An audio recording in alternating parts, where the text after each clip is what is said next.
Welcome to my YouTube channel Mannat let's learn everyday.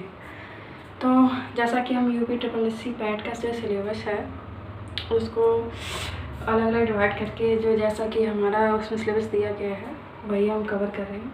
तो हमारा जो सब्जेक्ट है वो इंडियन हिस्ट्री है, एंशिएंट हिस्ट्री, प्राचीन भारत या भारतीय इतिहास। तो उससे हम जो टॉपिक अपना कवर कर रहे हैं वो है हमारा वैदिक संस्कृति। इससे पहले मैंने आपको इंडस वैली सिविलाइजेशन के बारे में मतलब सिंधु घाटी सभ्यता से रिलेटेड लेक्चर प्रोवाइड कराया था मेरे नोट्स वाला। अब है हमारा भारतीय इतिहास मतलब भारतीय इतिहास से वैदिक संस्कृति। सो बिना किसी देरी के हम अपने इस वीडियो को आगे बढ़ाते हैं और जानते हैं। तो सबसे पहले जैसा कि आप देख रहे हैं मैंने लिखा हुआ है, पहला पॉइंट इसमें है आर्य संस्कृत भाषा का शब्द है जिसका शाब्दिक अर्थ है श्रेष्ठ या कुलीन होता है। क्लासिकीय संस्कृत में आर्य शब्द का अर्थ एक उत्तम व्यक्ति से मतलब उसका मीन्स है एक उत्तम व्यक्ति। नेक्स्ट लिखा है वेद 4 होते हैं, ऋग्वेद, सामवेद, यजुर्वेद और अथर्ववेद। वेदों में सर्वाधिक महत्वपूर्ण वेद है हमारा ऋग्वेद तथा इसे सर्वाधिक प्राचीन भी माना जाता है। नेक्स्ट पॉइंट लिखा हुआ है ऋग्वेद, यजुर्वेद का तथा सामवेद को मतलब जो हमारे ये 3 वेद हैं इन्हें वेदत्रीय या त्रीय कहा जाता है। नेक्स्ट इसमें लिखा हुआ है बर्ड शब्द का सर्वप्रथम उल्लेख कहाँ मिलता है? ऋग्वेद में मिलता है। सबसे पहले बर्ड शब्द हमें ऋग्वेद में मिला था। प्रारंभ में हम तीनों वर्णों का उल्लेख पाते हैं जैसे ब्रह्म, क्षेत्र तथा विष। नेक्स्ट इसमें लिखा हुआ है कि ऋग्वेद के 10वें मंडल के पुरुष सूक्त में सर्वप्रथम शूद्र शब्द मिलता है। यहाँ 4 वर्णों की उत्पत्ति एक विराट पुरुष के विभिन्न अंगों से बताई है। नेक्स्ट इसमें लिखा हुआ है अथर्ववेद में औषधियों का वर्णन है और ऋग्वेद में ईश्वर, महिला, देवताओं की स्तुति, यजुर्वेद में कर्मकांड, बलिदान विधि एवं सामवेद में संगीत का विस्तृत उल्लेख मिलता है।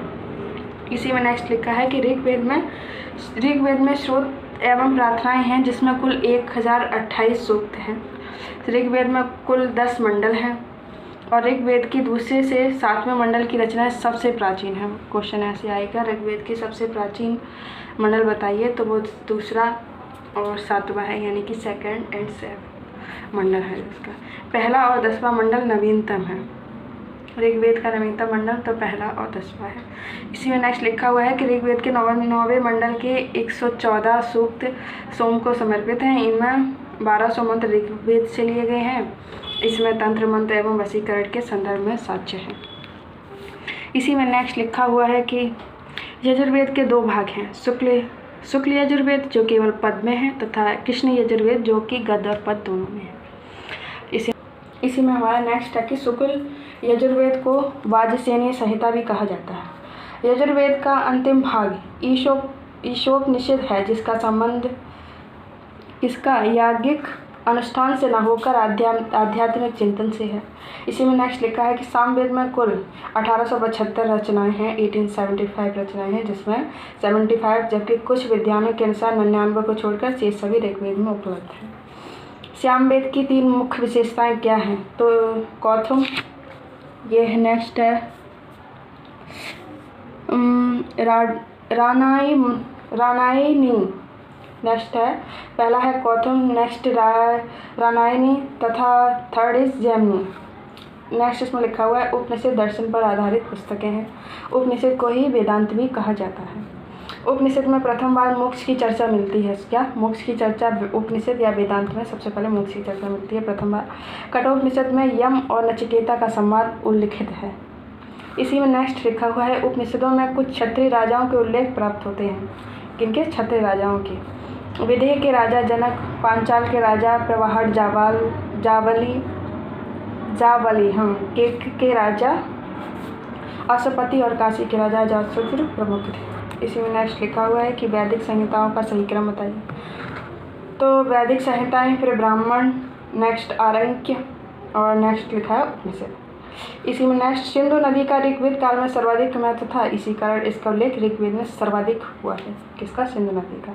नेक्स्ट इसमें लिखा हुआ है सरस्वती ऋग्वेद आर्यों की सर्वाधिक पवित्र नदी थी। किसकी? ऋग्वेद आर्यों की सर्वाधिक पवित्र नदी सरस्वती थी। और ऋग्वेद काल में सर्वाधिक महत्व किसका था? सिंधु नदी का, जिसका उल्लेख सबसे अधिक बार मिला है। सरस्वती को माते तमा देवीत्या या नदीतमा कहा गया है। ऋग्वेद में उल्लिखित कुंभा को काबुल, कुरुम को कुर्रम, गोमती को गोयल एवं सुबास्ती को स्वात नदियाँ अफगानिस्तान में बहती थी। इसी में हमारा नेक्स्ट है कि ऋग्वेद नदियाँ और उनके आधुनिक नाम क्या थे, उनके पुराने नाम। तो दूसदती को चितंगी या घग्गर नदी कहा जाता है, सूतद्री को सतलज नदी कहा जाता है, परुष्णी को रावी कहा जाता है, कुंभा को काबिल, बितस्त्रा को झेलम, आस्कनी नदी को चीनाव, बिपाशा नदी को ब्यास कहा जाता है, गोमती को गोमल, कुम्र को कुर्रम, सदानीरा को गंडक और सुवास्तु को स्वात कहा जाता है। इसी में नेक्स्ट है हमारा कि आश्रम व्यवस्था, ब्रह्मचर्य, गृहस्थ, वानप्रस्थ, संन्यास का प्रचलन वेदोत्तर काल में हुआ है। छांदोग्य उपनिषद में केवल 3 आश्रमों का उल्लेख है, जबकि जाबालोपनिषद में सर्वप्रथम 4 आश्रमों का उल्लेख मिलता है।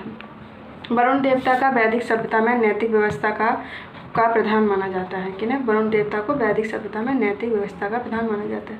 इसी कारण वरुण को श्रितस्य गोपा भी कहा जाता है। बृहस्पति को वैदिक देवताओं का पुरोहित माना जाता था। वैदिक साहित्य में कई ऐसी विदेशी स्त्रियों का उल्लेख मिलता है जिन्होंने वेद मंत्रों की रचना की थी। यथा वो स्त्रियां कौन सी हैं? अपाला, घोषा, विश्वधारा, लोपमुद्रा आदि। लोपमुद्रा अगस्त्य ऋषि की पत्नी थी। किसकी? अगस्त्य ऋषि की पत्नी थी।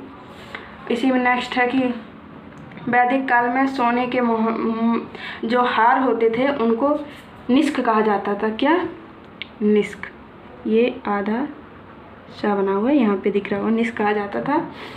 और इसी में नेक्स्ट है कि प्रथम क्रम में जो सोने को निष्क कहा गया, दूसरे क्रम में स्वर्ण और तीसरे क्रम में मसाका कहा गया। 1400 ईसा पूर्व में बोगास को एशिया माइनर के अभिलेख में ऋग्वेदिक काल के देवताओं का इंद्र, वरुण, मित्र तथा नासत्य का उल्लेख मिलता है। इसी में है कि बाल गंगाधर तिलक ने आर्यों के आदि देश के बारे में लिखा था। बाल गंगाधर तिलक ने किसके बारे में? आर्यों के आदि देश के बारे में लिखा था बाल गंगाधर तिलक जी ने। शतपथ ब्राह्मण यजुर्वेद का ब्राह्मण है और पुरुष मेद का उल्लेख शतपथ ब्राह्मण में मिलता है। इसी में नेक्स्ट है कि गोत्र शब्द का सर्वप्रथम उल्लेख कहाँ मिला? तो ऋग्वेद में हुआ था उल्लेख। ऋग्वेदिक काल में यज्ञ की प्रधानता थी इसमें, ऋग्वेदिक काल में। नेक्स्ट इसी में लिखा हुआ है दशरथ युद्ध का उल्लेख ऋग्वेद के 7वें मंडल में है, जो 10 राजाओं का युद्ध परुष्णी नदी, आधुनिक रावी नदी के तट पर लड़ा गया, जिसमें भारतों के राजा सुदास की विजय हुई थी। नेक्स्ट इसमें लिखा हुआ है ऋग्वेदिक आर्यों के 5 जनों में युद्ध, द्रुम, पुरु, अनु और तुर्कश शामिल थे। ऋग्वेद में उल्लिखित यव शब्द का जौ से तादम्य स्थापित किया गया है। इसी में नेक्स्ट लिखा हुआ है कि वैदिक काल में सभा एवं समिति नामक 2 संस्थाएं राजा की निरंकुशता पे नियंत्रण रखती थी। कौन सी? सभा और समिति 2 संस्थाएं थी वैदिक काल में जो राजा की निरंकुशता पे नियंत्रण रखती थी। सभा श्रेष्ठ एवं सम्भ्रात लोगों की संस्था थी, जबकि समिति सामान्य जनता का प्रतिनिधित्व करती थी। सभा कैसी थी? श्रेष्ठ सामान्य लोगों की संस्था थी। जो श्रेष्ठ और सामान्य लोग थे उनकी समिति सभा थी, और जो सामान्य जनता का प्रतिनिधित्व करती थी वो समिति थी। अर्थवेद में सभा और समिति को प्रजापति की 2 पुत्रियां कहा गया। ऋग्वेद में इनका वर्णन सर्वाधिक प्रतापी देवता के रूप में किया जाता है, जिसमें 250 सूक्त समर्पित हैं।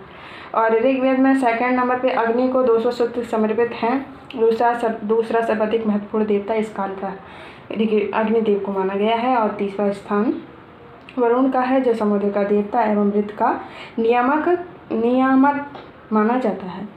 इसी में नेक्स्ट लिखा है कि गायत्री मंत्र ऋग्वेद से उल्लिखित है। इसके रचनाकार कौन है? विश्वामित्र जी हैं। और गायत्री मंत्र का उल्लेख ऋग्वेद के 3रे मंडल में है। पुराणों की संख्या 18 है, 18 है। और पुराणों की रचना लोमहर्ष ऋषि तथा उनके पुत्र उग्रश्रवा द्वारा की गई थी। इसमें नेक्स्ट है कि पुराणों में भविष्यत काल शैली में कलयुग के राजाओं का विवरण मिलता है। सत्यमेव जयते जो शब्द है उसको मुंडको उपनिषद से लिया गया है, जिसका अर्थ है सत्यमेव जयते का अर्थ होता है कि सत्य की ही विजय होती है। यह भारत के राज्य चिन्ह पर भी अंकित है।